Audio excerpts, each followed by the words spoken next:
When Lisa Carrington won her 5th gold medal on Thursday, she was described by commentators as Kiwi, New Zealander, most successful Olympian of all time. The adjectives that were heard less, but were heard, were Māori, woman, from Aotearoa. Cognizant of some of the debate we've heard bandied around by some politicians in the last week or so. But what I saw in Lisa was human strength at its best.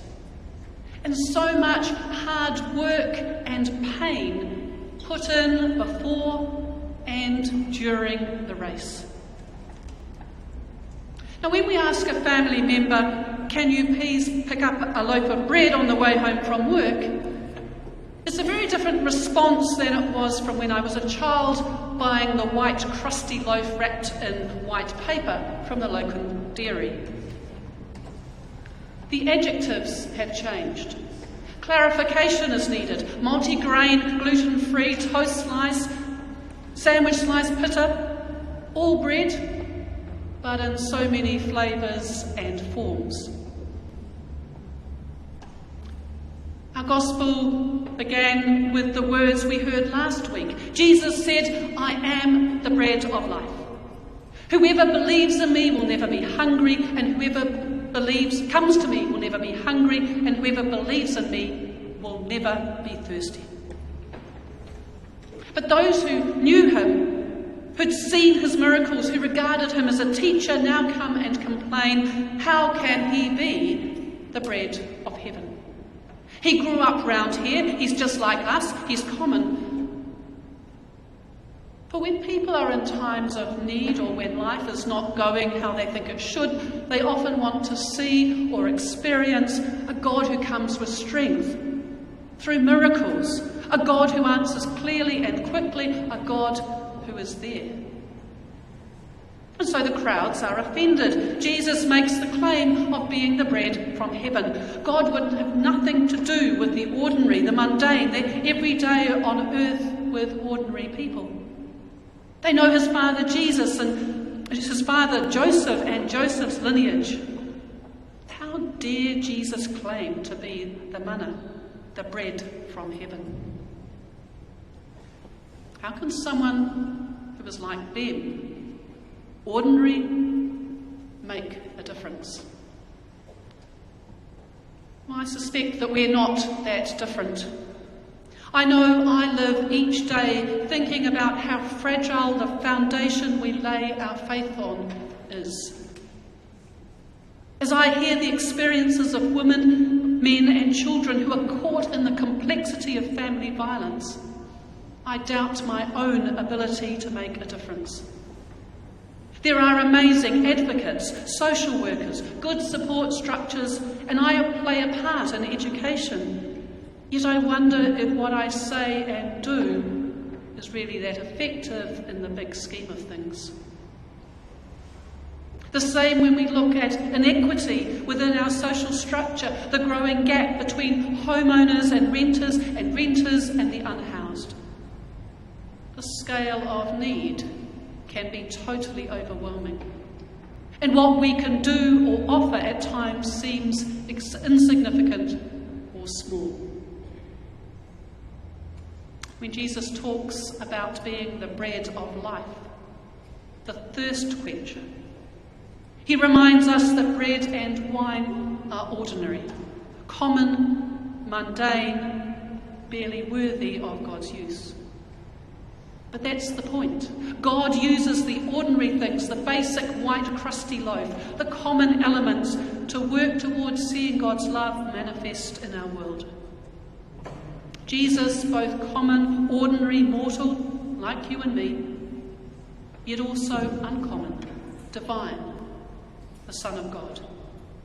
Jesus lived out the countercultural, for what is expected from the powerful comes in weakness. Where we look for God to come in power, God comes in vulnerability.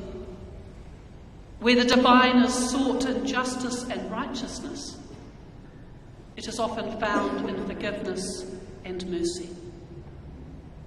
That's the claim, That's the promise Jesus makes today, that God became incarnate, that is, became carnal, took on flesh, became just like us, because of God's love for all people, whatever their race, sexuality, gender, disability, or any other point of difference. The carnal God, the God who does not despise the ordinary and common, seeks the ordinary out to achieve God's will. And it's this promise that rests behind the sacraments. In the sacraments, as we gather around the altar, we find God's promise to take hold of us, make us God's own, and to remain with us.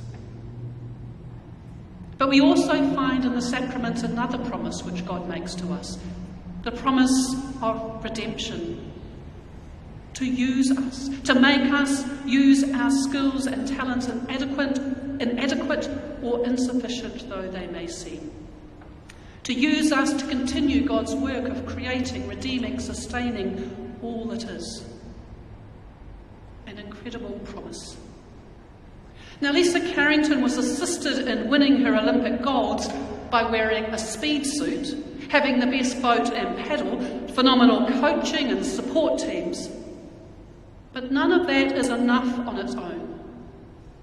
Her whakapapa, her genetic makeup, her dedication, her hard work and mental toughness brought her from ordinary to extraordinary. And so God works through you and me, through technology and instruments, through bottom-line corporations and imperfect labour unions, through ordinary human doctors, nurses and cleaners. God works through vicars, jaded teachers, worn-out secretaries, overworked government officials, exhausted parents, artists, the retired, all of us. God chooses us and many other unlikely people to work even when we don't suspect it.